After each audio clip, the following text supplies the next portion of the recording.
뭐라고? 아, 한국에 간다고? 우리 헤어지는 거라고? 아, 그래.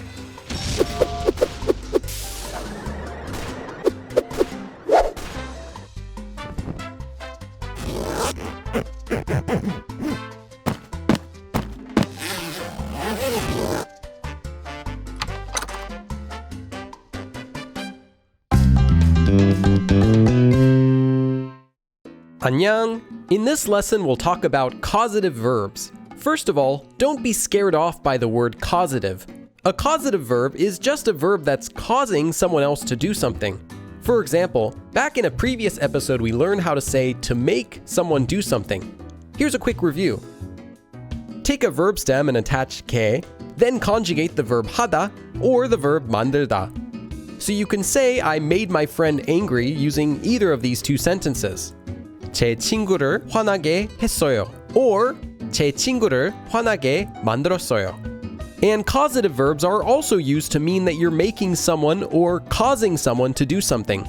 But then why do we even need causative verbs if we can already make someone do something with these previous forms? Well, if you're comfortable using that form for to make, you can keep using it. But Koreans are going to not only use that form, but also use causative verbs. And causative verbs are a bit more specific than just using one of those two previous forms.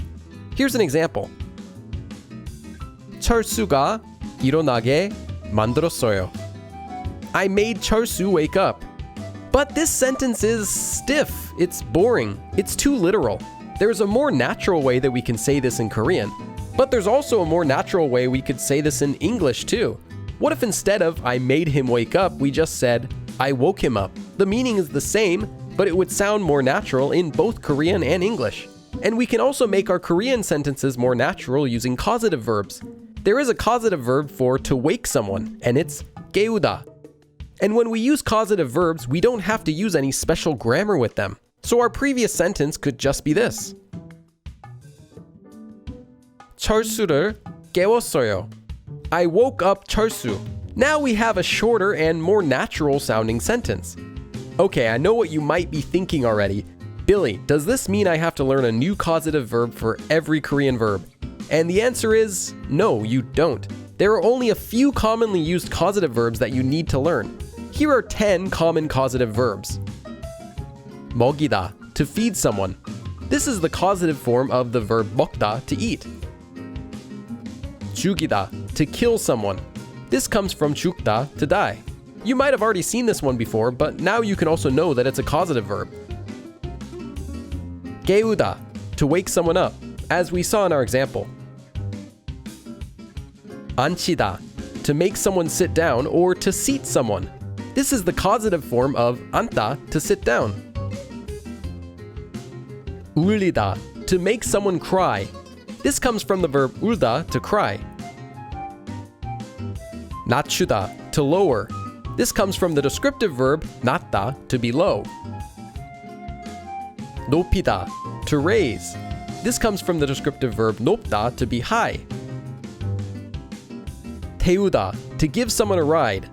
You can use this whenever you drive someone somewhere, and it comes from 타다, to ride. 알리다, to inform. This comes from the verb 알다, meaning to know, and literally means to make someone know. It's also where the verb 알려주다 originally comes from, which means to tell someone. And finally, 시키다, to make someone do, or to force someone. This actually is the causative form of the regular verb 하다, to do. So you can use this verb instead of 하게 하다 or 하게 만들다 as we learned before. For example, instead of saying 일하게 만들었어요, I made someone work, try saying 일을 시켰어요. The meaning is the same, but it sounds more natural.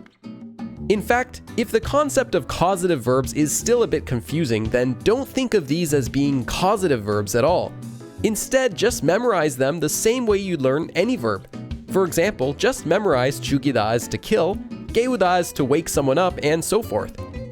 So now that we've introduced causative verbs, let's talk a little bit more about how to use them. For example, let's make the sentence I made 철수 work.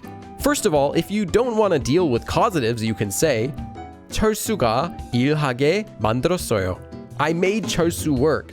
Or using one of our causative verbs, 시키다, meaning to make someone do something or to force someone, we can say 철수에게 일을 시켰어요. Literally meaning I forced the work to 철수. But notice how we used 에게 with our causative verb instead of the subject marker when we used the other form. I want to explain why. Now, first I want to warn you that this does get a bit technical, but it's worth it. So let's take another look at our previous form. 철수가 일하게 만들었어요.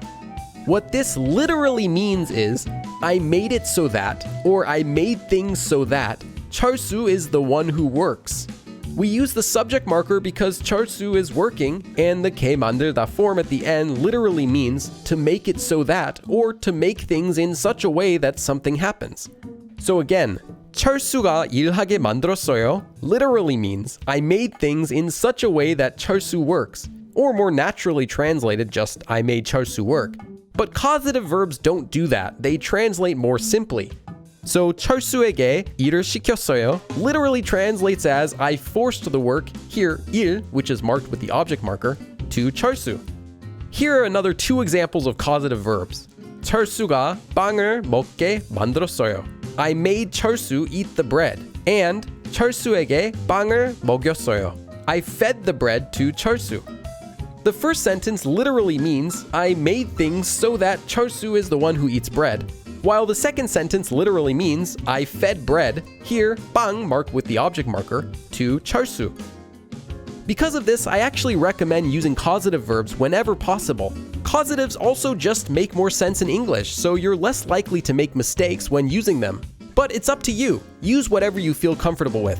And that's all for today. You can also learn more about what we've gone over today, including more useful causative verbs and more grammar tips, in the extended PDF version of this lesson, which is available to download completely for free on my website. And I want to say thanks to my Patreon supporters for helping me to create this video, as well as many more videos to come. If you'd like to help support this channel, I'll put a link to my Patreon page in the description. And remember that new videos are uploaded to this channel every week, so click subscribe and follow along. 그럼 다음에 또 봐! 잠깐만, 기켓이 한국에 간다고? 안 돼! 에이, 그래도 이거 먼저 끝내야지 뭐.